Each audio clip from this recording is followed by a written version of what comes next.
Hey, everybody. Welcome back to Menschwarmers, your bi-weekly look at the world of Jews and sports and winning time recap podcast, maybe? That's right. We from Shtischel to Winning Time, the best Jewish shows being recapped on our show. Yeah. I should Happy say, Purim, Jamie. yeah, we're taping this the day before Erev Purim. On Erev Purim. Erev Purim.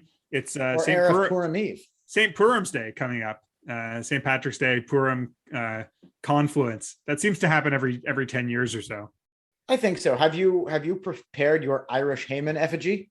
I don't know what the proper protocol is for St. Purim's Day. I guess watching a Daniel Day-Lewis movie. He's a famous sort of split Jewish-Irish extraction person. Ooh, I would say dyed green Slivovitz.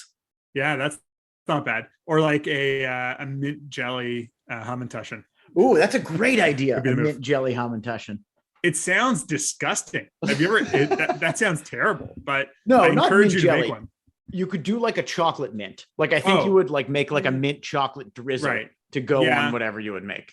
Or maybe like a pistachio. That would be good. I don't know if that's traditionally an Irish flavor, but it is green. So a pistachio hamantaschen. I think that would be delicious. Someone should. I think so too. If we have any Irish Jewish listeners out there, and I'm sure there's one of you, I wonder if you would be able to sort of co-opt the Purim story in a not very sacrilegious way to be about the Irish Revolution. Like, I feel like that's definitely been done in some Irish synagogue, talking about how, like, you know, the rise of republicanism. There is a Queen Esther in that story there, I'm sure. Yeah, you know, I think there's common themes. You know, you can adapt it to the King local. George is a Hashverosh. Yeah, it's not bad. Anyways, we have an interview coming up later with Dave Goss. Some hot goss for you tonight. Exactly. Dave was one of our first guests ever back in the old version of the Canadian Jewish News, and we talked about the world of Jews and soccer and anti-Semitism in European soccer. And you know, somehow in those 3 years, the issue of anti-Semitism in world soccer has somehow not gone away. Not gone away. And for the uninitiated, Dave is a broadcaster, writer, podcast host for MLS Live, and the USL. And we're thrilled to have him here on the show to discuss lots of going on in the news. It seems, you know, we'll get to this when we talk about the Dave interview, but we're going to be talking a lot about Roman Abramovich, probably the most notable Jewish sports owner in the world, who owns one of the most valuable teams in the world, who will now be selling his team. We'll be talking about why and how that's interesting to us, and excited to hear what Dave has to say about it. Yeah, really excited to hear more about that. Before we get to that interview, we should go over a little bit of news. I think there's one story that really, or sort of connected stories that's really been the focus of Jewish sports watchers for the last few weeks. And that's the end of the Yeshiva University season, as well as the sort of Ryan Terrell era, I think is the right way to put it. Unfortunately, the Maccabees basketball tournament only lasted 1 day instead of 8, as we were hoping. That's right. It's sort of a reverse Hanukkah. There's no miracle of the oil. There was no miracle. It's a reverse Hanukkah for the Yeshiva University Maccabees basketball team. But I think you can qualify how important or impressive this era was for lots of reasons. We should say they lost in the first round to Johns Hopkins in the Division III tournament. Relatively, you know, it was a close game. They lost 63-59. Johns Hopkins, one of the best teams in Division III. Are they all guys named John with hops? I think it's John's like that, Hopkins. How many Johns are there? The Yeshiva versus Johns Hopkins basketball game must have like the highest number of future doctors of any basketball of any college basketball game that's ever been played. Does Johns Hopkins have active medical students on their basketball team? I hope so. I'd be interested. I believe that you can play Division III if you're a graduate student. I'm pretty sure you can. So I don't know. They ended up losing actually in the next round to Stockton. But you know, John Stockton is still playing college basketball. Just Stockton College, but it's tough because all these teams play in very, you know, they play pretty regionally, so it's hard to get a grasp on how good each team is relative to another. But anyways, back to Yeshiva. They ended their run. Ryan Terrell has now declared for the NBA draft. He is the leading scorer in collegiate basketball. Yeah, in all of college basketball. You know, averaging over 27 points a game. So he's done. He's done with his college career. He is eligible for the draft. We should say he would be if he was drafted, and if he plays in the NBA, essentially the first Orthodox Jew. The first in the time that we've had the term Orthodox, the first Orthodox Jew to play in the NBA, and I think that would be really something. It remains to be seen whether or not that happens, I guess. I don't know if, it's yet to be seen if he'll actually make the NBA, but I would imagine somebody will give him a practice and a tryout and maybe a summer league game. I agree. And, I've said this before, that like the fact that more New York and LA sports teams haven't capitalized on their significant and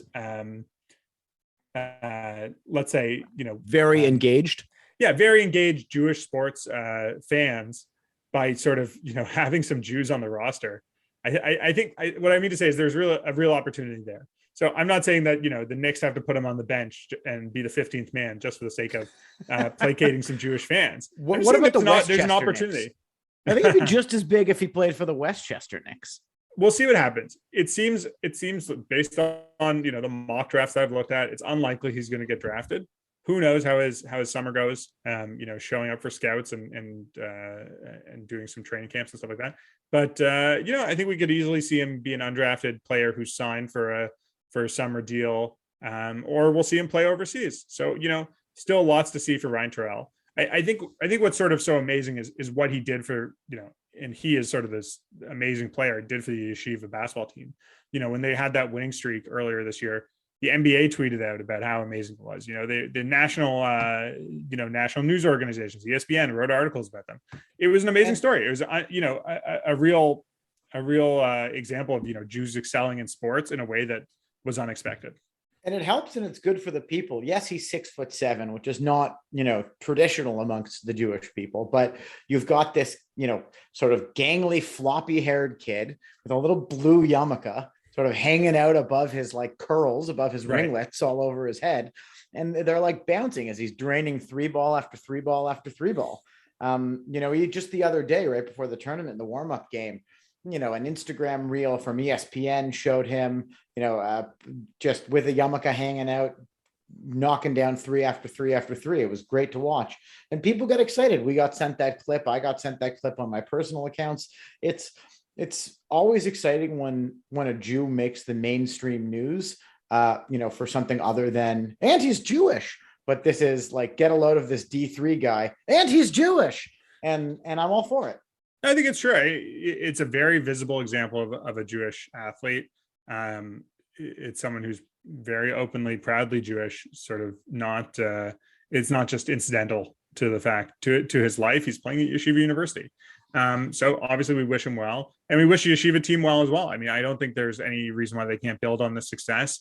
And, Terrell was someone who had been recruited by Division I programs, certainly could have gotten a shot playing Division I basketball at a non-traditionally Jewish university, and chose to go to yeshiva, partly because he wanted to, honor that part of himself and to continue his Jewish studies. So it'll be interesting to see whether that's a path that somebody else takes. Elliot Steinmetz, the coach, is someone we've talked about having on this podcast, and hopefully we will be able to arrange that soon. But I think, he's there to continue building this program and see what they can do in the future. And, ideally somebody like Ryan Terrell, who sort of already is, a legend from his high school days, and now in sort of the Jewish college scene. Hopefully this takes other, California where it's from, but other sort of young Jewish basketball players and keeps the program strong.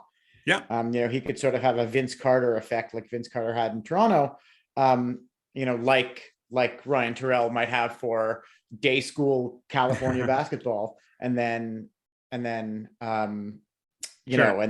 yeshiva right after. Yeah. And for them to see that, actually, maybe I could be a basketball player. Maybe that could be my job.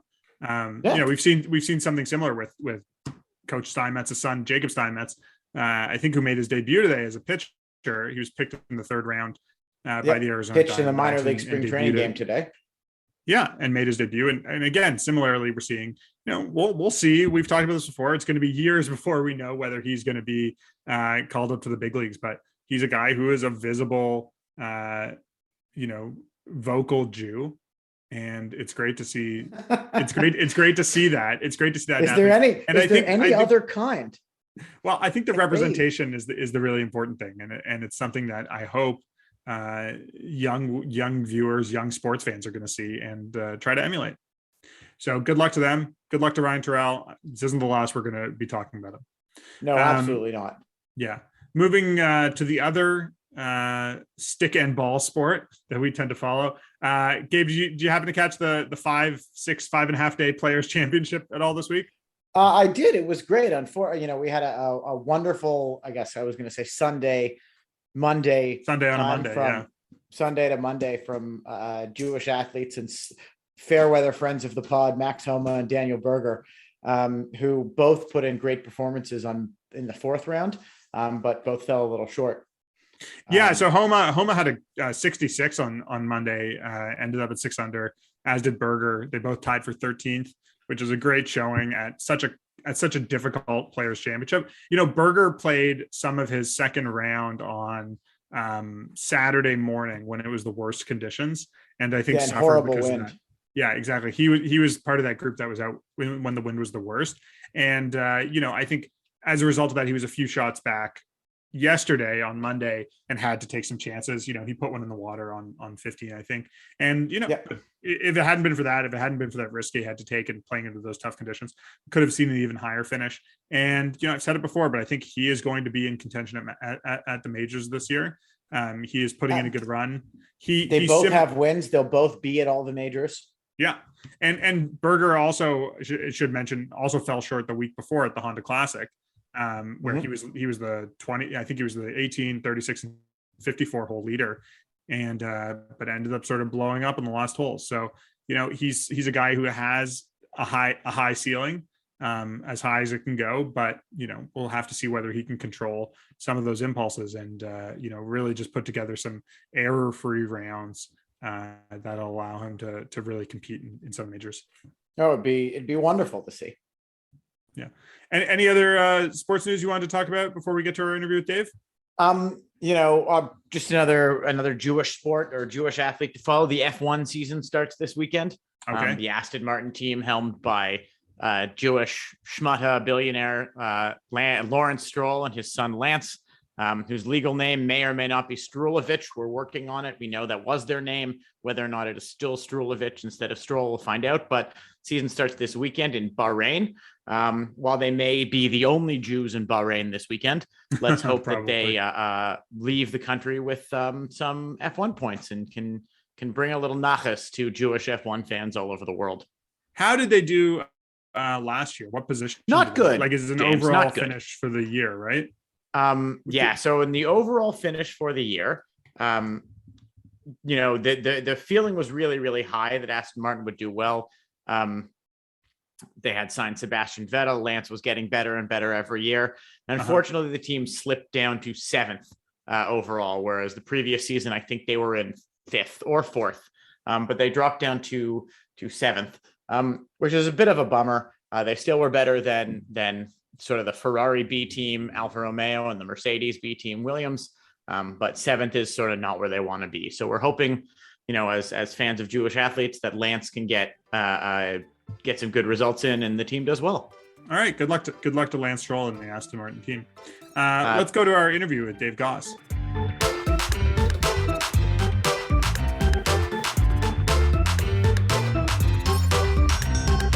We're here live on tape with David Goss, whichever way you want to pronounce it. Is it Dave or David?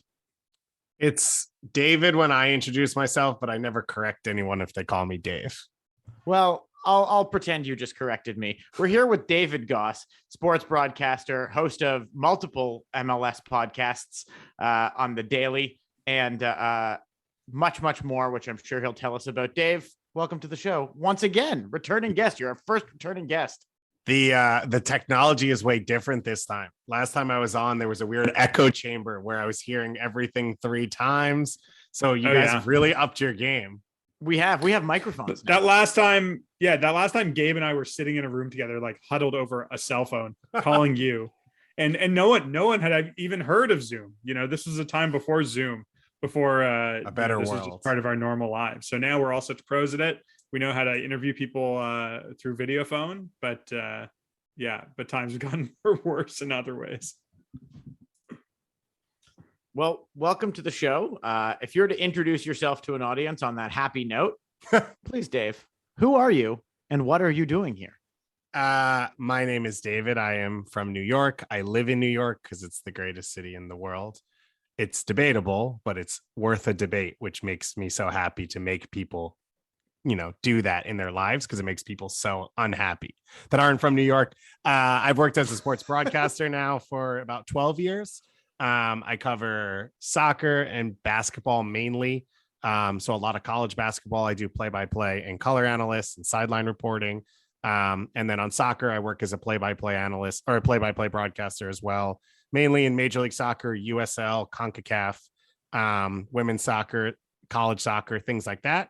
And then, as you mentioned, I work for Major League Soccer fairly often. I host their official quote unquote podcast twice a week called Extra Time. So if you are a fan of soccer in this region, feel free to listen. And now I just launched 3 weeks ago a daily Twitter Spaces show that becomes a podcast called MLS Today. In general, I've been a diehard soccer fan since 2003. So that gives me almost 20 years. I've seen games on, let's see, 4 continents. What's your favorite continent to have watched a soccer game? My favorite continent to have watched a soccer. Well, my first senior World Cup game was in Brazil, which is pretty special. They're pretty big soccer fans there. So stadiums there looked pretty cool. Yeah. So that went pretty well.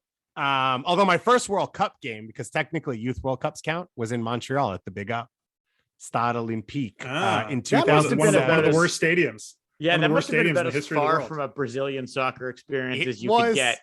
Actually phenomenal, because Poland played Brazil and US played South Korea in a doubleheader. I didn't realize how many Polish people there were in Canada, and we got on the metro to go to the stadium, and it was packed with Poles with drums screaming and chanting, and Poland beat Brazil 1-0 that day. And it was amazing. Was there anywhere to hold on to? That was a Poles joke. Packed with Poles joke. Thank you. Poles. David, God. Poles, like on a subway. That was but rough. You're here to talk about not so much the Polish, but more the Jewish, and a couple of big stories that are so kind of the same thing. Is what kind of the same thing. That's true. Half of me, for example. You're here to talk about a couple of Jewish shock stories. One sort of timely one for our listeners who may not know. There is currently a war going on in the Ukraine, put forth by Russia. It's not the Ukraine, I'm sorry, in Ukraine, a war of aggression from Russia. We are not equivocating on this program. I think we've picked a side and it's not Putin. Is that correct, everyone? Okay, great. Have that in there. Oh, really? I thought this was one of the Putin shows. Oh, yeah. If you want to leave, this would be the right time. Yeah. But one of Putin's friends, Romans, countrymen, I use Romans as a pun. Roman Abramovich owns what I think is now the third most valuable sports franchise in the world. That is Chelsea. And my understanding is that due to some combination of global economic sanctions and social pressure, he is going to sell the team. David, what's going on there? So it seems like for Roman Abramovich, who has not been at a game in Chelsea, I think for 4 years now, because he's not been able. That's a long time. To go back. Yeah, he hasn't been able to go back to England and be accepted to the games. Why, if you don't mind me asking? He has an outstanding legal case occurring in England that has nothing to do with what we're about to talk about. Gotcha. Obviously, in the bigger picture, it has things to do with it because it's all connected for him, but it has nothing. He technically has Portuguese citizenship, which has been its own controversy recently. Because he got Portuguese citizenship through this program that they've had over the last several years to return, I guess, citizenship to people with both Portugal and Spain have returned citizenship to people who can trace their lineage back to Jews who fled the Iberian Peninsula. And it seems like for Abramovich, that might have been total bullshit. And the rabbi might have just faked everything to get him Portuguese citizenship. I mean, he's also an Israeli citizen. Yeah. And he's actually proudly Jewish. He's actually he was fairly well connected in the soccer scene in Israel. He used to fund the cup tournament, that FA or the third cup. So I think it was the Toto Cup in Israel, and then this was the third competition. And he, for example, is friends with Robert Kraft and had Chelsea come to Boston a week after their season ended 3 years ago to play a game against anti-Semitism at Gillette Stadium against the New England Revolution. Who played for anti-Semitism? Well, it was a competitive squad rolled out there. Unfortunately, a competitive soccer squad. Yeah. Which was a weird thing. And I actually think, I can't remember who, but a prominent Chelsea player ended up getting injured in that game and was out for a large amount of time. It is a very odd thing to do. So yeah, he's obviously involved in the game. He's, as you said, he is proudly Jewish, although fairly Soviet Jewish. There doesn't seem to be a lot of Jewish customs going on. But he is extremely, I guess the way you're proudly Jewish when you're worth $11 billion is by throwing money around. And he seems to do so quite generously to a myriad of Jewish causes. Absolutely. So back to your original question. Obviously, as the war in Ukraine began, and we've seen now sanctions come out across the world and countries start to talk tougher and tougher. And I, from the outside looking in, I'm not an expert. Boris Johnson was actually fairly aggressive fairly quickly about the UK being a leader in Europe for sure on these sanctions as well as around the world. And obviously Brexit, so they're not part of the EU anymore, so they don't control that much. And so initially what Roman Abramovich did was he gave the team control to the trust of the nonprofit section of Chelsea. Right. So that was sort of like a board of people who were, connected to the team or been involved with the team in different ways, and sort of they were just going to have like stewardship over the team for the time being, right? Yes. Now the look from the outside was supposed to be, look, these are good people because this is a nonprofit. Turned out they are the exact same people that are on the board. It is you could have cut out the part about it being the nonprofit wing and it would have been the same people that were running the team. So this was a way to sort of meander around, and it felt like that was going to be it because we've seen this so often. And if anyone doesn't follow soccer heavily, and it obviously won't surprise you because once you're talking about billionaires, you're rarely talking about a really good person. But Roman Abramovich is sort of considered the start of what has become a move of sports washing for major billionaires or countries around the world. And the Premier League is the most popular league in the world. And so from when he bought into Chelsea, since then, you've had corrupt Thai prime ministers buy teams. You've had Middle Eastern countries buy teams through their royal families. You've had other oligarchs buy teams as well as American billionaires. All of that is a lot of times to use the sport to sort of gain popularity. So it felt like this was going to be it, because this is sort of how the rules have been built now is, let's find a wink way to pretend you're not making money or involved and we'll all move on. And that doesn't seem to be the case. It seems to be that the British government is pursuing this to the last extent. That issue of sports washing, as you put it, is an interesting one. I hadn't really thought about it in this case, but of course that is, that's probably the reason for buying in the first place. That otherwise you're just, I don't know the other oligarchs who have billions of dollars parked around the world by name really, but I know Abramovich. I don't know what that means necessarily, but I think it signals that he has used his real currency to buy some cultural currency as well. Yeah, is there maybe that protects him to a certain degree. Is there a competition, I guess, amongst the charitable and the Jewish oligarch to be like the least bad or the best, like to be the popular oligarch? Like, I know you think about somebody like Elon Musk, who, would be called an oligarch in another country, who just sort of like is down with the memes and tries to be funny and be interesting, with, to maybe sort of internet wash the things he does. I wonder if everything is a wash these days. Yeah, it's true. I wonder if part of sports washing is that.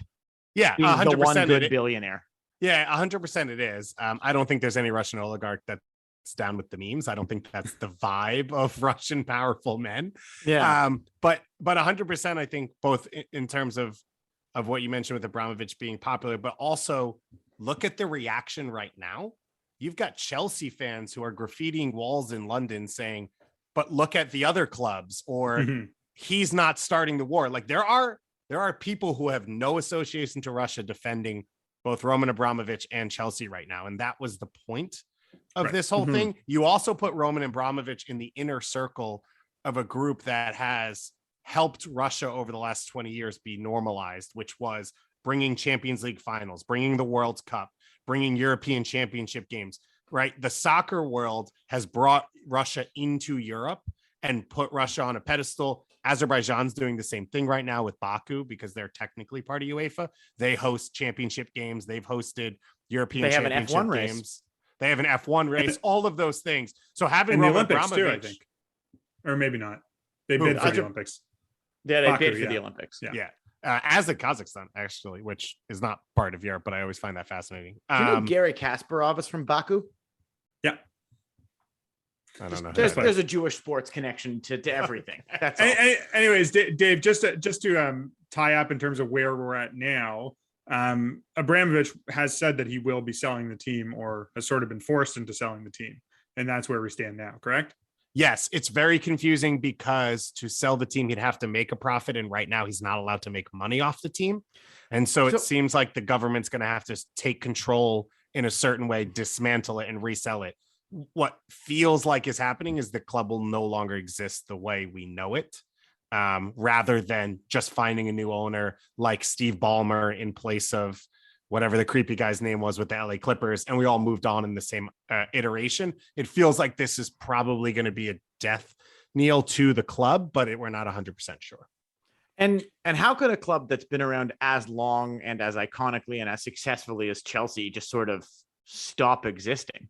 They can continue to sell tickets and TV rights. Like there has to be somebody willing to take on that.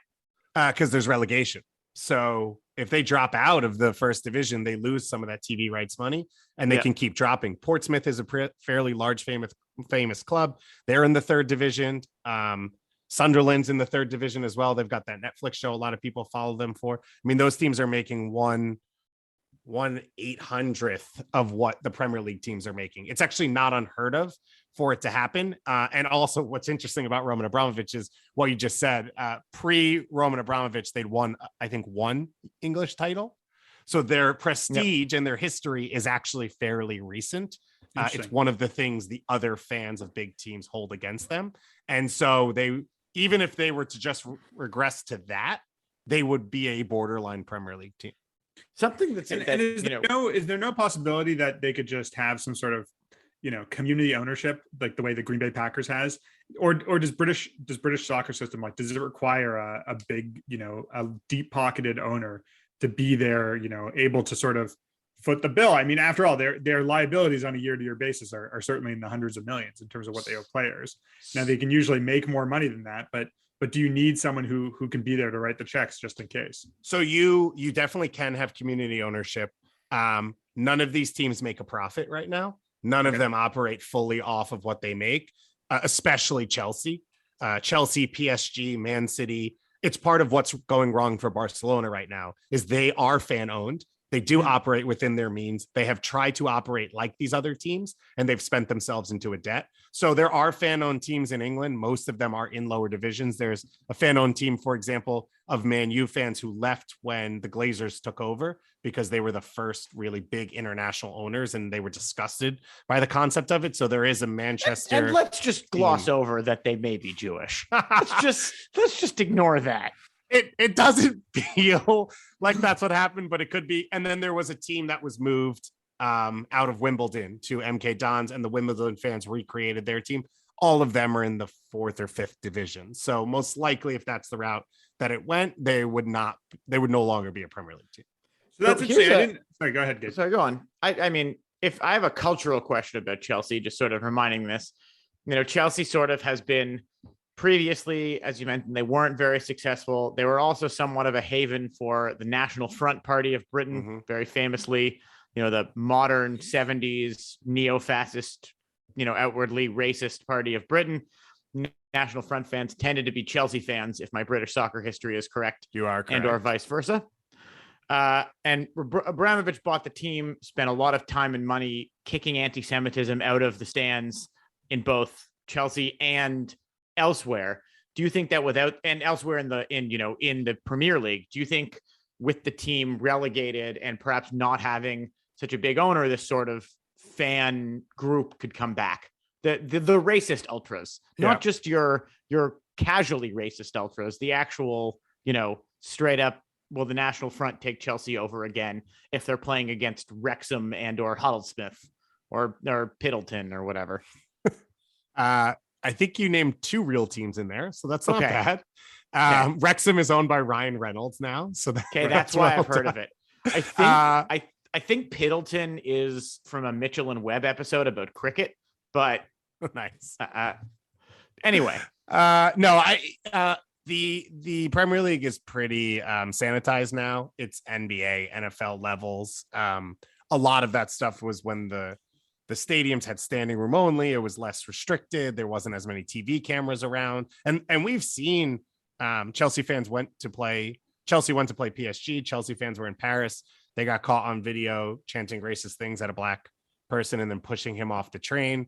And they were charged. It's when Chelsea and all these things happened, it also happened in the rest of the game with just cleaning up the stadiums, making people feel safer to go, families, kids, stuff like that. And so, if you drop really far down, maybe those elements come back in, but they won't be an influential group that it'll exist in. And so I don't know that that's as much of a worry. Also, anti-Semitism's dead, so we're good. Right. So that's a good segue to one of the other topics that we wanted to talk about, which is that Tottenham Hotspur, which has traditionally been the team in the English Premier League or in the English football world that's most associated with Jews and Jewish fans, has as well a long thread of Jewish owners. Yeah, it has now asked their fans to move on from the Y word, which had been, the word obviously is Yid, and had been used by their fans and supporters to sort of refer to themselves and refer to the team. Can you talk a little bit about that? Yeah, so I think that was the reason I was on the show the first time. Is that correct? Yeah, that was the first. That I was thinking about that because I listened to the old episode. And that's what we talked about 3 years ago. Was this sort of issue of is it an endearing use of the word Yid, or is it an offensive one, or something in between? And it's interesting to see that Tottenham has now done this. I suspect that part of it is pass. Yeah, I suspect that part of it is the Disneyfication of everything in sports, and just wanting to make it a more family friendly place, and Jew friendly place in some regard as well. Although I've read some Jews who say, I loved being referred to as a Yid when I was there, and it made me feel welcome to have a place that was embracing Judaism in a bizarre way. And that's what some of the people who are fighting to keep it say, that it's taking over the word, taking over the term, taking it from anti-Semites so they can't use it against you. The history, for anyone who didn't listen to the episode from 3 years ago, is that Tottenham is a Jewish neighborhood in North London. Tottenham is the big team there. Arsenal is the other big team in the area. They both actually have a large Jewish following. And then you had other fans start to call them the Yids because that's what they thought of when they thought of Tottenham.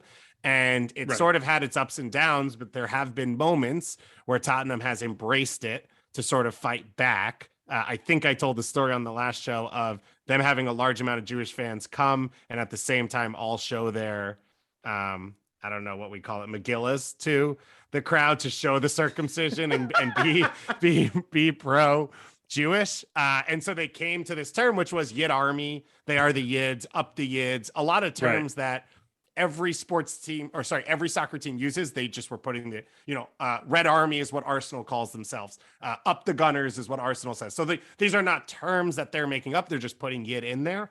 And it's kind of gone on fairly quietly, I think, for a really long time. And when I came on the show, what I said was it is a caricature, and there is no knowledge around it. There isn't education around it being used, and it's closer to the Cleveland Indians and their use of those people and the drawings that they use and the images of people than it is to actually respecting people. And I think in an area in England in general, which doesn't have a large Jewish population, you create an image and an idea that it's okay to say this and it's okay to talk about people this way. And I think that's, to me, where it's always been negative, and this makes a ton of sense. Right. So the club put out a statement, I think a few months ago at this point, saying that we're gonna cease using this. We're asking fans to stop using this. And I think it was the Oxford Dictionary said that it was a racist slur a few years back. And that's sort of where this spurt came from, spurred on by the Spurs. Tottenham Hotspurs. Spurs is what they go by otherwise. Right. But it makes a lot of sense. I'll finish with this because Daniel Levy, who's the owner of the team, is very conscious and very involved with everything he does. He is not one of the wealthier owners, and he micromanages every bit of that club to try and keep them competitive. And he's all about becoming a global team, becoming a global image. And I think being associated to this has no positive nature in that. Right. So do you think it'll be successful then? I mean, it's one thing to put out it's one thing to put out a statement saying, please stop doing this anti-Semitic thing, fans. Will the fans abide by that? Like, will they listen? Will they stop using the term, or, the various ways that they've been using it? I think so, because I think, like all teams, but as I'm saying, what Daniel Levy wants, as the fan base grows globally, I think you have people that aren't knowledgeable of that. I would argue that I could meet genuine Tottenham fans in New York City, and they don't know that they're called that, because Spurs has taken over. The Spurs has taken over. And so I think there'll be a group of fans who will try to use it. They probably won't be able to afford to go to games much longer because they've moved to a new stadium and upped the prices and all that.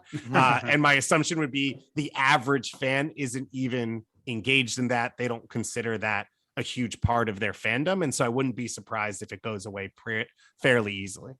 And will that be true of road games too? I know there's something we talked about in the last episode, and something that, has been talked about in a lot of different places, that a lot of the anti-Semitic language and the anti-Semitic violence happens when Spurs are on the road.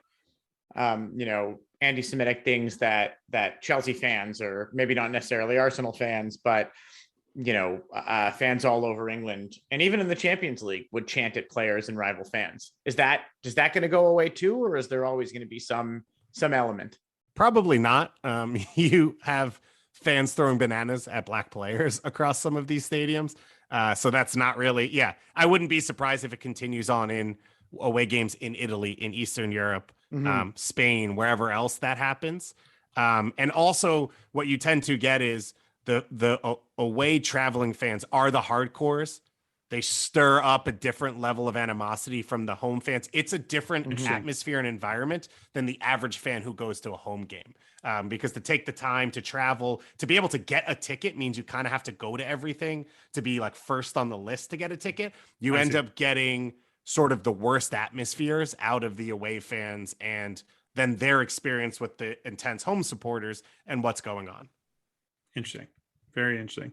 Well, it's a ongoing topic. I mean, it seems like every 4 or 5 months there's a major anti-Semitism issue in world soccer of some sort, and we'll continue to cover it.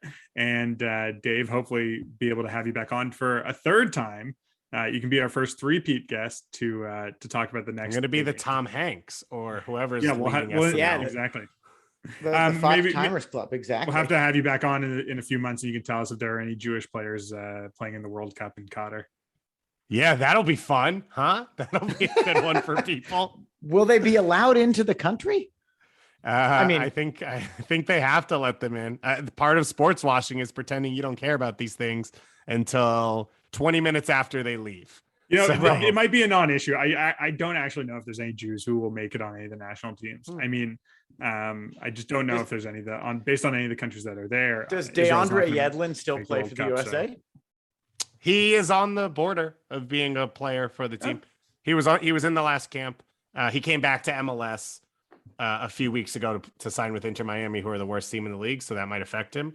But sorry, but yeah, that's the U.S. men's national team, right? Yeah. They're not going to make the World Cup. Let's be honest. nice. Wow. You're talking to two Canadian super fans here. Yeah. You know. Now that Gabe went to an outdoor game in January to cheer on Team Canada. So now that you guys are good, you're going to punch down at people for the first time in 45 years. I don't know what you're talking about. I've been a diehard Canada men's soccer team since the days of Brian Budd.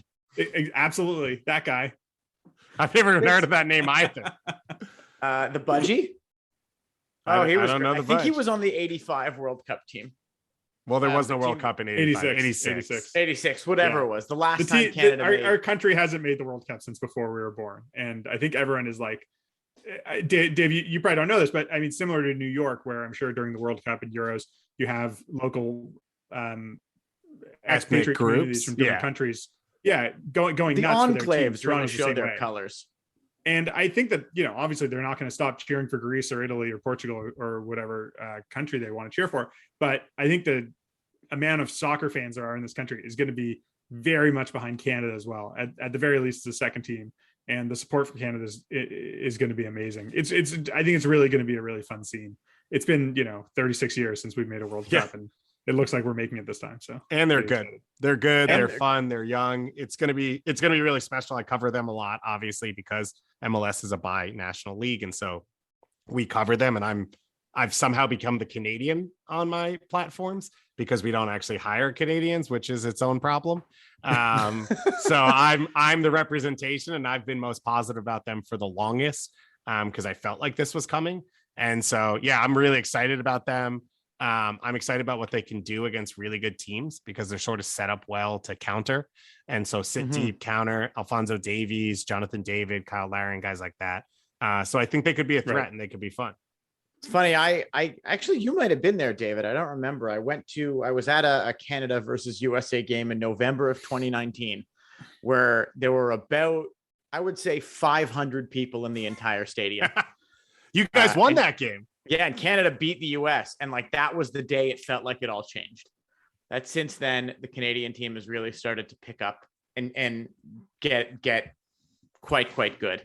But before we go, we're sort of running out of time here of Dave's valuable time. Before we go, just a quick question for you. Today is March 15th. We're recording this, and it is Erev Purim. Do you have any exciting plans for the rest of this week? Not at Bacon all. Hamantaschen or going to I go to Bread's Crown Heights Bakery and flip some cars. Yeah, I go to Bread's Bakery for my Hamantaschens. They do an apple one, which I like a lot, and a chocolate one, which is very good. Yeah, I wouldn't do apple, but they do it so well that I'll buy it from them anyway. Otherwise, in my area, it's more avoiding Purim because there is the 18-year-old Hasidic kids who are having the best night of their lives. Absolutely. And it's sort of just keeping your head down and hoping you don't get hit by the school buses that they rent to drive around on and party. Wow. It's like trying to avoid frost Yiddish writing on the side. Yeah. Well, I try to have a fun Purim and hopefully they don't keep you up all night partying too hard. And you too can get so drunk you don't know the difference between Mordecai and Haman. Yeah, that is true. You get so drunk you don't know the difference between Tottenham and Chelsea. Yeah. What a day it would be. Between Roman Abramovich and Daniel Levy, the two Jewish owners, or Malcolm Glazer, any of the Jewish. Get so drunk you can't tell the difference between MLS and Premier League soccer. Can I can't. So that's my job not to. So I'm good at that. Can I just say if this whole conflict in Ukraine ends with Zelensky across the table from Roman Abramovich in Jerusalem, the people who say Jews control the world might have a little bit of credence in there. I realized that about a week ago as Naftali Bennett kept inviting everyone to Jerusalem. It's amazing. Really too much fuel for the fire. Yeah. This isn't really a sports thing, but what to me the craziest thing is that there is finally a Jew that is heavily involved in the current geopolitical climate as a world leader, and people are behind him. Like he's not the villain. That the Jewish guy is the hero of this story, which is different than Shakespeare is rolling in his grave. It probably helps that he doesn't really know he's Jewish. That probably makes people like him more. These must be the end times. Anyways, David, thanks so much for joining us again. our first repeat guest. Really, really great to have you on. And thanks so much for talking to us about. Yeah, Wow. thanks for having me. Interesting Chag stuff. Sameach, everyone. A great mitzvah. Purim Sameach. Have a wonderful week.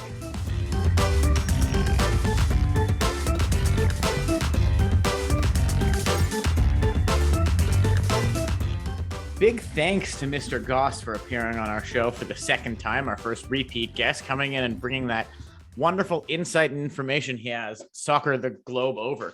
Before we end this episode, we want to share with you a story about the CJN Circle, sort of a family of like-minded Jews around the country, listeners, readers, friends.